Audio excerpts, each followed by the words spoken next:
皆さんこんにちは。ゴンナやむすびゴンナゆいです。いつも動画をご覧くださいましてありがとうございます。日本舞踊や日本文化の本を紹介するコーナー、いにしえ日記第15回の今回は、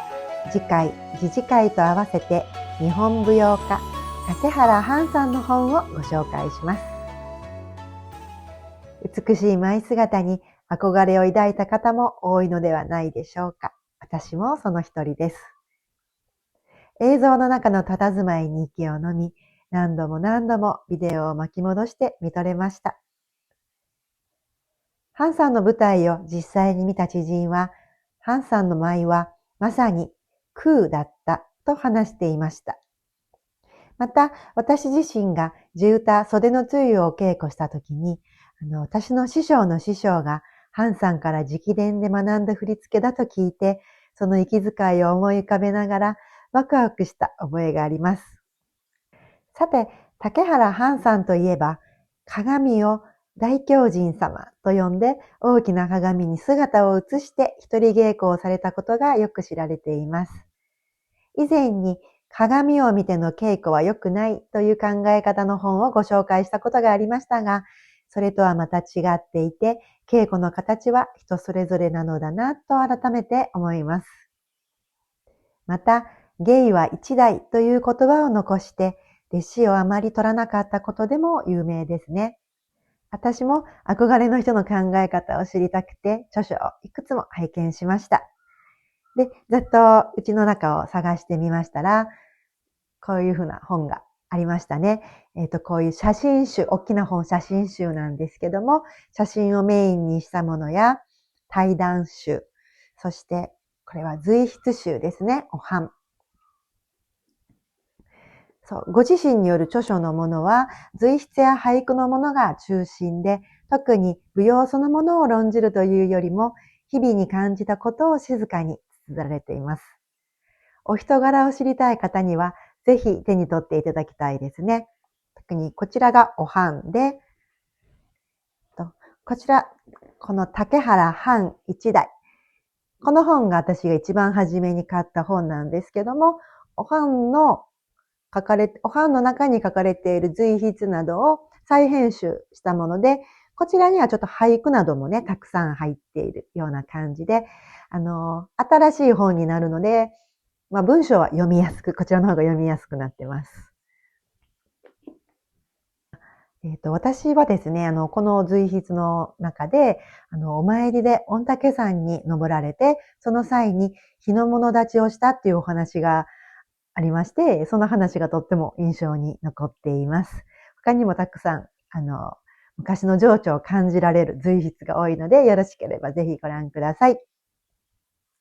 そんな中から今回ご紹介したいのは、こちらのちょっと古い方の随筆集、お版に寄せられた公民同人、詩人の日夏幸之助さんによる序文のところですね。ご本人の文章そのものではないんですけども、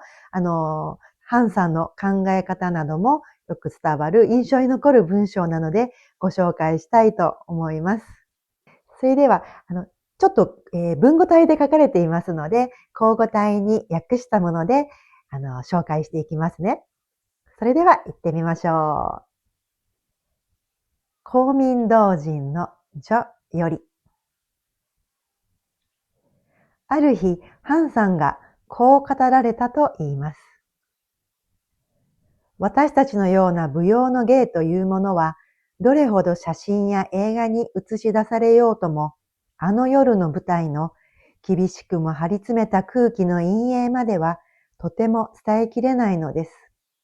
それがもどかしくて仕方ありません。なるほど、まさにその通りだ。けれど、どうしてそうでないことがあろうか。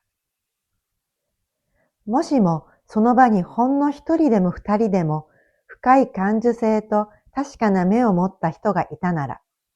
その人の心の奥を通して、その時に現れた誠の芸の確信は、きっと長く世に受け継がれていくだろ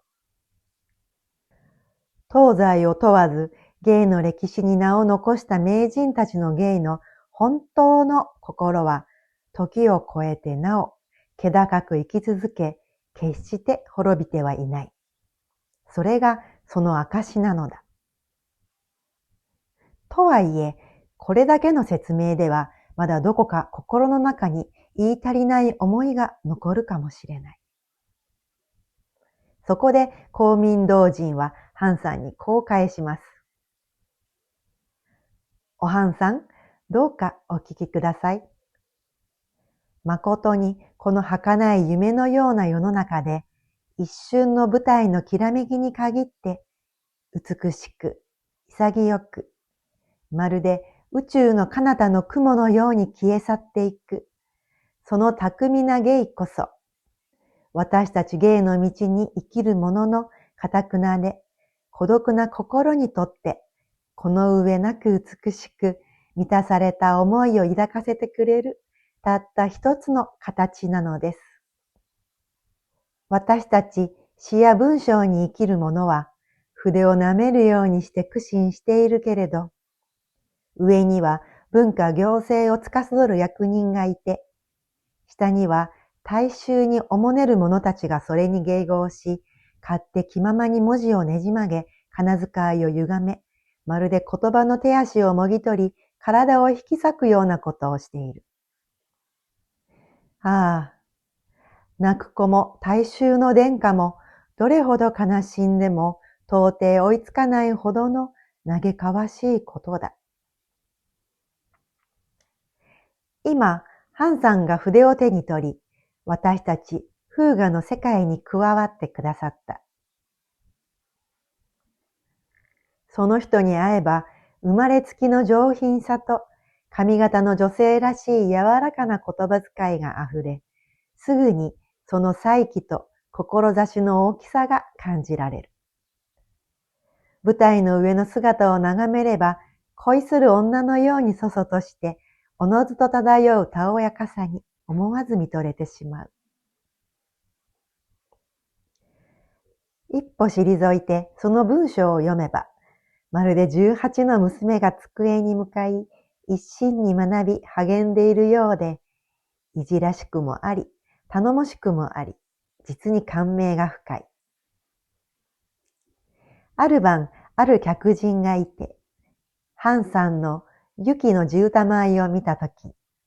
その静かで気高い趣を、かつて来日したポーランド系フランス人の舞踊家、